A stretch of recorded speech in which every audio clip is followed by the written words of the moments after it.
ဒုက္ခပါပဲဗျာထွက်ပေါက်ကိုအေယာမကြောက်ပြီးလူကြီးပိတ်ချလိုက်ပြီးငါတို့ပိတ်မိနေပြီလားလှဲ့တင်မောကိုအမြန်လှဲ့တခြားလျှို့ဝှက်ထွက်ပေါက်ရှိမလားရှာကြည့်မှရမယ်ကူကြီးကလည်းစက်တိုက်ပြူကျနေတော့မဲ့အုတ်ခဲတွေကြောက်တုံးတွေကြားထဲကနေတတိထားပြီးမောင်းနေရတယ်ဟိုရှိကနေရံမှာပို့ပြီးတောက်ပနေတဲ့မော်ဝင်ပကြီးကားတစ်ခုကိုတွေးလိုက်ရတယ်အဲ့ဒါထွက်ပေါက်များလားအနီးကပ်သွားကြည့်ကြရအောင်ဟင်ပကြီးကားရဲ့အလဲမှာလိုင်ကောင်းငယ်လေးတစ်ခုရှိနေပါလားမဖြစ်ဘူးချင်းပေမဲ့တိုးဝင်မှရမယ်အပေါ်ကနေအေယာမကြောက်တိုင်ကြီးပြုတ်ကျလာတော့မယ်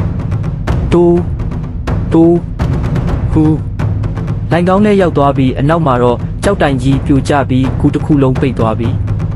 ဒီလိုင်ကောင်းကအပေါ်ကိုတက်နေတာပဲရေစီးကြောင်းတွေကလည်းအရန်ကျန်းနေတော့တင်မောကိုထိမ့်မောင်းနေရတယ်